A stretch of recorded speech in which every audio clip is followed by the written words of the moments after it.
안녕하세요. 결혼한 지 1년 만에 이혼하게 된 30대 여성입니다. 아이는 없어요. 솔직히 말하자면 있을 뻔했었는데 유산했거든요.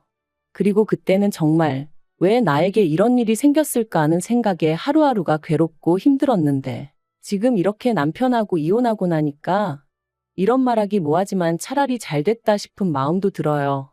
아이가 있었다면 이렇게 결정을 내리기가 쉽지 않았을 테니까요.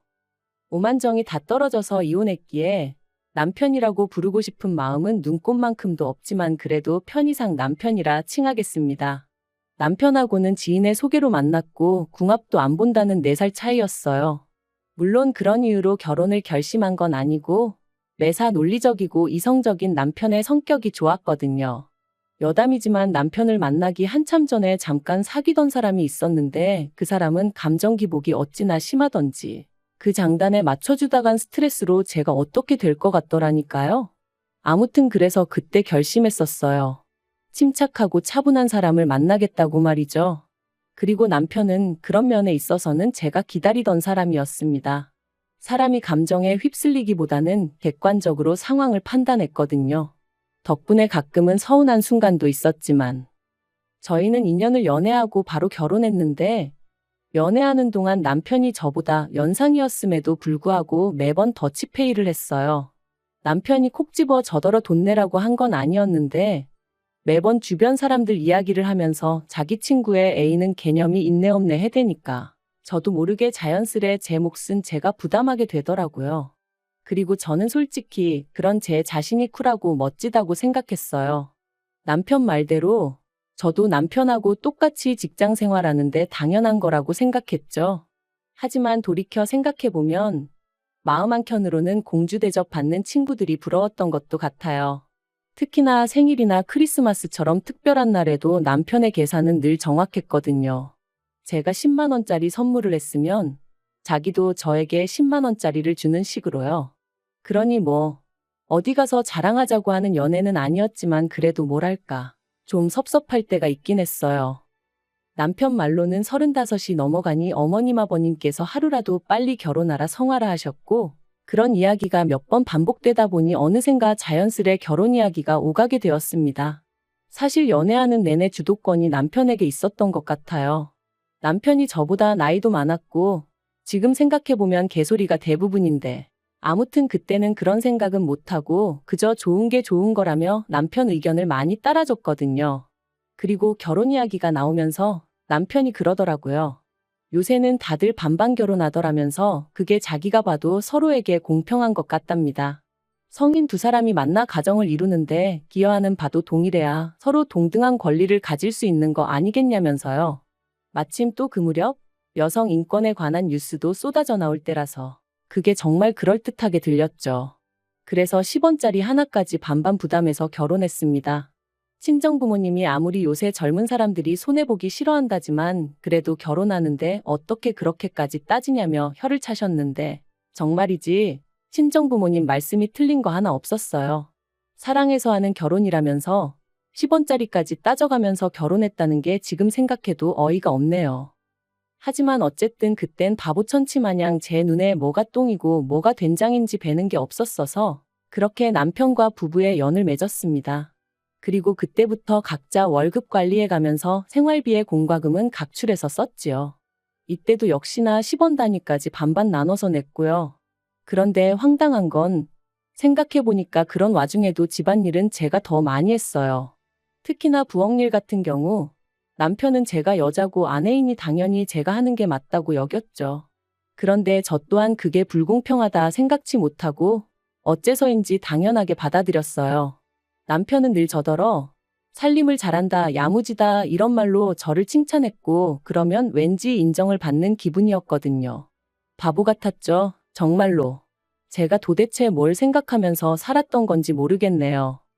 그런데 그렇게 신혼생활을 이어가던 결혼한 지 8개월째 되던 때였습니다.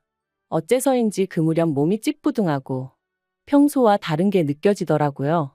그래서 별 생각 없이 감기 몸살약을 먹으려다가 문득 혹시나 하는 마음에 병원을 찾았는데 임신이었죠. 계획보다 빨리 찾아와준 아기 천사 때문에 놀라기도 했지만 이내 그 놀람은 기쁨으로 바뀌었고 바로 남편에게 연락을 했어요. 남편도 소식을 듣고는 정말 뛸 듯이 기뻐하더라고요. 하지만 임신 4개월 차가 돼가던 때 시부모님과 함께 점심 식사 자리를 갖게 되었는데 이런저런 이야기가 오가던 와중에 산후조리원 이야기가 나왔어요. 그래서 제가 주변에 다녀온 언니들하고 친구들에게 물어서 몇 군데 알아놨다 하니까 남편이 대뜸 비싸지 않냐면서 저더러 모아둔 돈은 있냐고 묻더라고요. 그리고 그 얘기를 듣는데 솔직히 순간 이게 무슨 소리지 싶었죠. 그래서 산후조리원비를 내가 내라는 거냐니까 산후조리원은 선택이지 필수가 아니잖아 그러더라고요. 지구상 모든 여자들이 출산하고 산후조리원에 가는 건 아닌데 한국 여자들만 유독 유난스럽다면서요. 그러면서 저더러 제 돈 내고 갔다 온다 하면 그건 뭐라 안 하겠는데 대신 다녀와서는 집안 청소도 2주 동안 제가 해야 된답니다. 제가 집을 비운 동안은 자기가 다 해야 한다면서 말해요. 그리고 그런 이야기가 오가는 동안 시부모님이 보이신 반응도 어이가 없었습니다. 솔직히 다른 사람들 말이 아이를 가지면 산후조리원 비용 정도는 시댁에서 지원해 주시는 일도 있다던데 저희 시부모님은 산후조리원비를 아내더러 내라는 한심한 당신들의 아들을 보고도 웃기만 하실 뿐 하다못해 말이라도 왜 그러냐 그런 소리 좀 하지 마라 뭐 그런 말씀 한마디조차 없으셨거든요. 그래서 결국 참다 못한 제가 시부모님더러 오빠가 너무하지 않냐고 투덜거리니 기껏 하신다는 말씀이 저희 남편 성격이 원래 똑부러지지 않냐면서 당신들 아들이지만 틀린 말은 안 한답니다. 그러니 거기다 대고 제가 무슨 말을 더 하고 싶었겠어요? 그리고 한편 조심한다고 조심하고 티를 안 내려고 무척이나 애를 썼는데 결국엔 회사에서 제 임신 사실을 알아버렸습니다. 사실 제가 다니던 회사는 직원 수가 10명 남짓이다 보니 솔직히 출산휴가니 육아휴직이니 이런 건 그림의 떡이나 마찬가지였거든요. 그래서 결국 임신 사실 확인하고 한 달도 채 되지 않아서 쫓겨나듯 회사에서 나와야만 했어요. 여담이지만 사장아들이 대표 자리를 차지하고 난 이후로는 모든 게 빡빡해진 상황이었다 보니 어디 하소연할 곳도 마땅치 않았고요. 노무사를 통해 법적으로 다퉈보라는 조언도 받았지만 거기서 받을 스트레스를 생각하니 뱃속의 아이도 걱정이 되어서 여러 가지로 엄두가 나질 않았던 게 사실이에요. 하지만 그러면 뭘 하나요? 어이없게도 퇴사하고 얼마 지나지 않아 아이마저 저를 떠났는걸요. 그리고 이로 인해 저는 완전히 무너졌습니다. 남편은 아이는 또 가지면 된다 했지만 딱히 위로처럼 들리지는 않았죠. 아무튼 제가 남편더러 당분간은 좀 쉬어야겠다 했어요.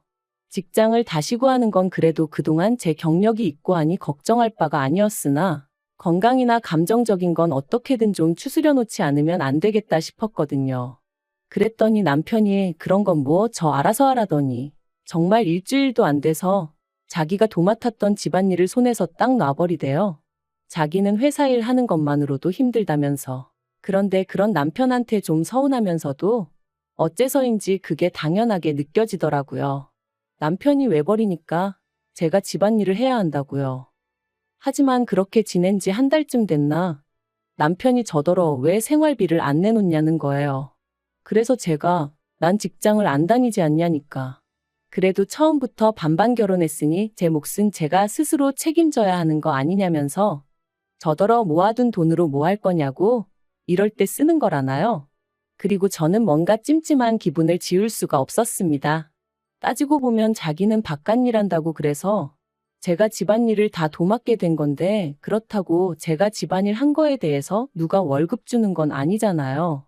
그런데 생활비까지 내놓으라니 뭔가 단단히 이상하단 생각이 들었죠. 하지만 왠지 치사하기도 했고 당시 제 자존감이라고 해야 하나 그런 게 완전히 바닥을 치고 있었거든요. 내가 왜 이러고 살지? 이렇게 사는 게 무슨 의미가 있지? 그런 생각이 들 정도로요.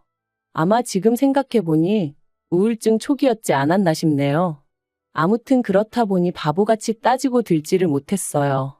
말로는 치사하고 더러워서 주고 만다 했지만 실은 어쨌든 직장에서 잘린 건 저고 그런 제 자신이 초라해서 견딜 수가 없었거든요.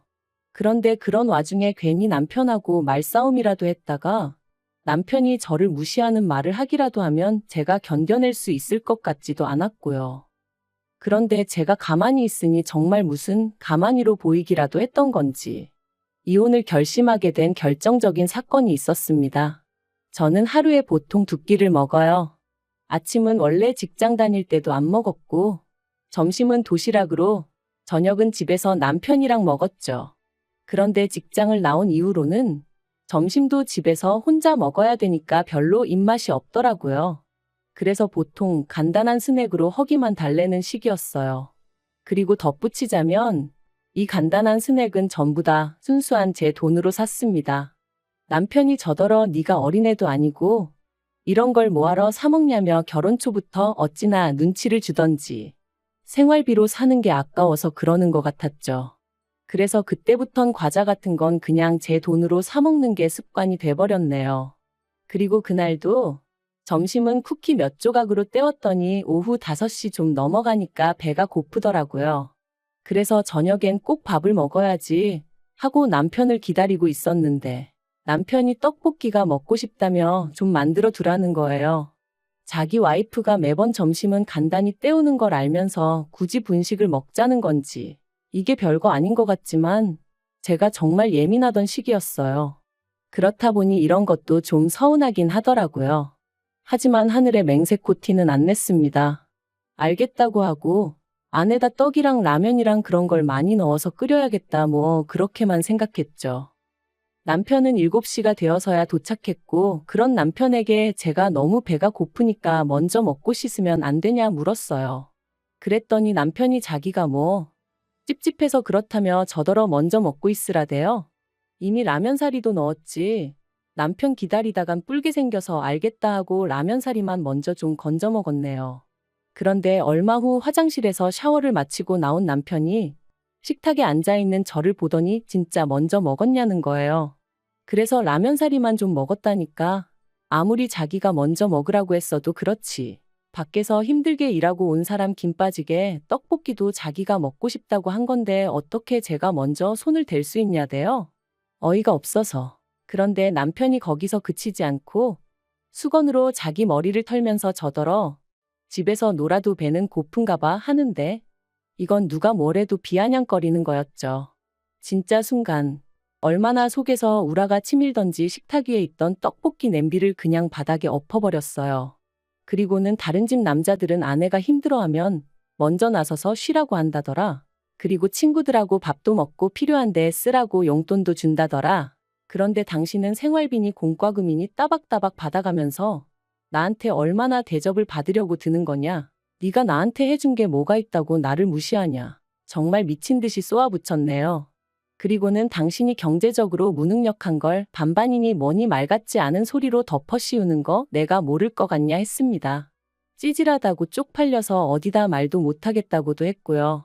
그랬더니 남편이 저더러 말 다 했냐며 남들은 남산만하게 배불러서도 회사 생활 잘만 하던데 너는 직장도 잘리고 애도 못 낳지 않았냐며 그런 저보다 자기가 100배 1000배 낫다대요? 그리고 그 소리까지 듣고 나니까 정말 오만정이 다 떨어지더라고요. 그래서 더는 뒤도 안 돌아보고 핸드폰하고 차키만 챙겨서 바로 친정으로 향했습니다. 밤 9시가 다 돼서 시집간 딸이 연락도 없이 친정에 왔으니 친정부모님이 얼마나 놀라셨겠어요. 저는 그런 친정부모님 품에 안겨 그동안의 서름을 다 풀어냈고요. 그러자 친정부모님 2분 다 무슨 그런 자식이 있냐 하시며 가만두지 않겠다고 하시더라고요. 그리고 이튿날이었습니다. 아침부터 현관밖이 소란스러워 내다보니 남편이었어요.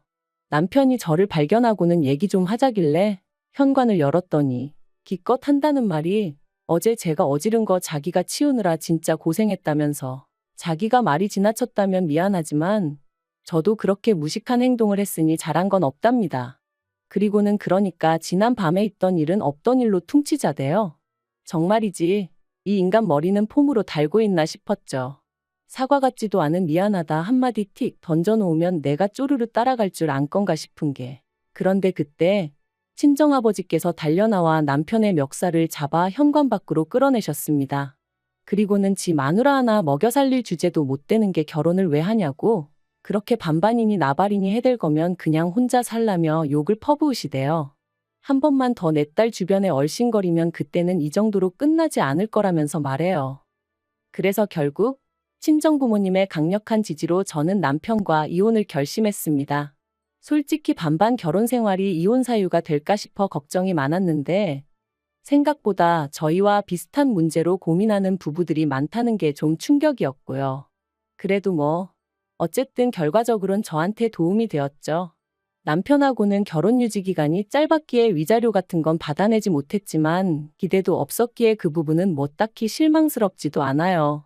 제가 정말 후회되고 속상한 건 단 한 가지, 결혼 전부터 남편이 저를 생각해주는 척하며 어지간히 저란 사람을 제 가치를 후려치고 깎아내리고 있었는데 그걸 진작에 알아채지 못했다는 사실뿐입니다. 남편 같은 사람 때문에 제 인생의 황금기라고 할 수 있는 젊은 날의 한 페이지가 잔뜩 얼룩져 버린 게 너무 속상하고 아깝고요. 하지만 앞으로는 무슨 일이 생기건 간에 무조건 제 자신을 탓하며 살지는 않을 거예요. 이번 일을 통해 제가 누구보다 사랑해야 할 존재는 제 자신이라는 걸 확실히 깨달았으니까요.